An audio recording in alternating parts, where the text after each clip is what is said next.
I think when you talk about the average salary, it was like approximately $124,000, if I remember correctly. Well, guess what?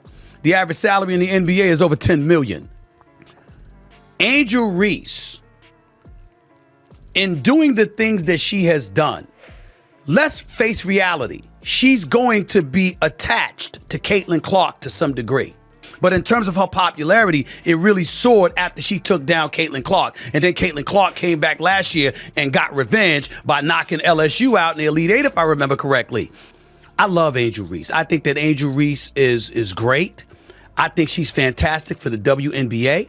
The numbers don't lie. Caitlin Clark just pulled in 341,000 fans last season, while Angel Reese's games are averaging only 9,000 people. That's not even close. And now the Chicago Sky is moving their Caitlin Clark games to a 21,000-seat arena while keeping Reese at the smaller venue.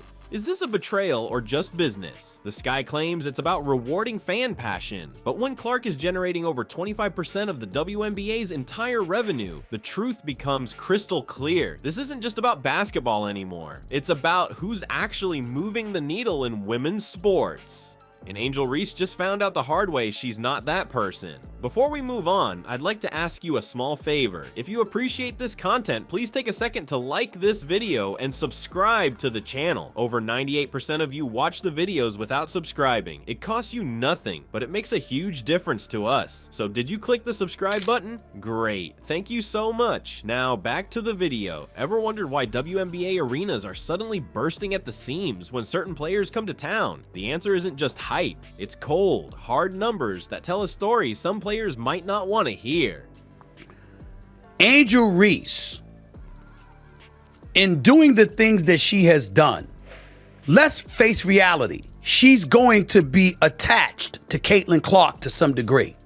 I love the fact that she's participating in this unrivaled league because she's made it very clear she doesn't want to have to go overseas to play. And so when you look at it from that standpoint, to supplement your income by playing 3-on-3 basketball in the United States, in Miami specifically, for a few months where they're talking about doubling. Let's talk about what's happening with the Chicago Sky right now. Angel Reese has been all over social media and interviews claiming she's just as responsible for the WNBA's recent boom as Caitlin Clark. You've probably heard her saying, "They watch for me too," when talking about those packed arenas. It sounds convincing until you look at what her own team just did. The Chicago Sky just made a decision that speaks volumes. They're moving only their games against Caitlin Clark's Indiana Fever to the massive United Center while keeping all of Reese's other home games at the smaller Wintrust Arena. That's awkward, right? Imagine being Angel Reese and watching your own team essentially say, "Sorry, but you don't fill enough seats," without actually saying those words. You know what's even more revealing? The capacity difference between these venues is staggering. The United Center holds about 21,000 fans, while Wintrust Arena maxes out at just over 10,000. That's more than double the capacity. If Reese truly had equal drawing power, wouldn't the Sky move all their games to capitalize on her star power too? I think when you talk about the average salary, it was like approximately $124,000, if I remember correctly. Well, guess what? The average salary in the NBA is over $10 million. We all know what happened with Brittany Griner when she went to Russia. We all felt like it was politicized and she was railroaded. She had to go overseas because, like a lot of them have had to over the years, you got to supplement your income because the income that you're making at the WNBA isn't nearly enough. The attendance numbers paint a picture that no amount of social media posts can change. Clark's games are averaging around 17,000 fans. That's nearly double the 9,000 fans showing up for Reese's games. That difference isn't marginal, it's massive. It's like comparing a sold-out concert to a half-filled venue. What's truly insane is how Clark's Indiana Fever absolutely demolished attendance records last season. They pulled in nearly 341,000 fans, crushing the previous WNBA record by an unbelievable 36%. That's not just breaking a record, that's obliterating it. And get this, it's not just Chicago making these venue changes. The Washington Mystics, Las Vegas Aces, Atlanta Dream, Dallas Wings, and Connecticut Sun have all moved their games against the Fever to bigger arenas. When an entire league starts rearranging their schedules and venues for a single rookie player, that tells you everything you need to know about her impact. If Angel Reese had never waved her hand in her face when LSU was beating Iowa for in the Final Four of the national championship, I love Angel Reese. I think that Angel Reese is great. I think she's fantastic for the WNBA. We always saw it. We all saw that. She suffered months of her life, okay? We don't wish that upon anybody. The salary that you were going to make as a WNBA player, I'm all for that. But here's what I have a problem with, Tori.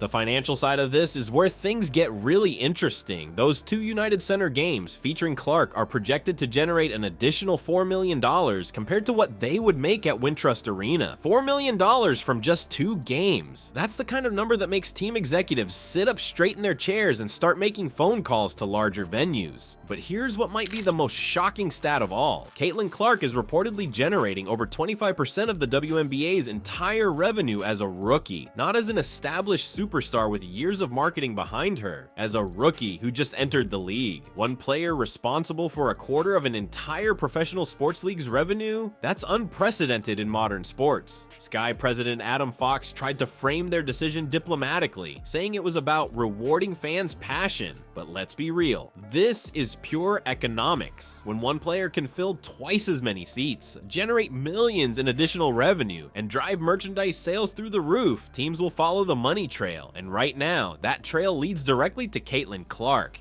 This isn't about picking sides in a rivalry or saying one player is better than another. The basketball court is where their skills can be compared fairly, but when it comes to business impact and drawing power, the numbers don't lie, and they're not particularly close. And we lamented the fact that she had to go overseas. Not Angel Reese, but Brittany Griner. But in terms of her popularity, it really soared after she took down Caitlin Clark. And then Caitlin Clark came back last year and got revenge by knocking LSU out in the Elite Eight, if I remember correctly.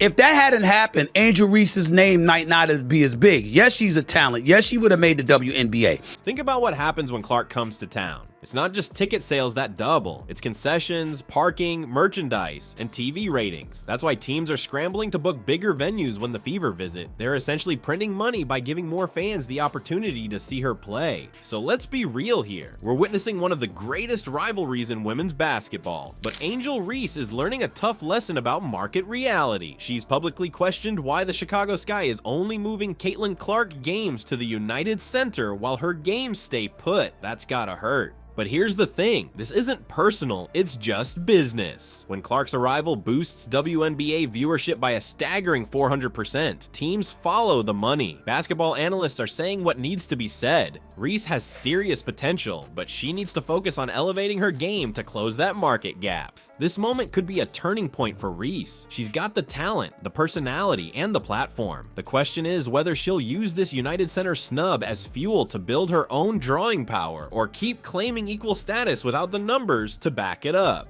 The ball's in her court now, literally and figuratively.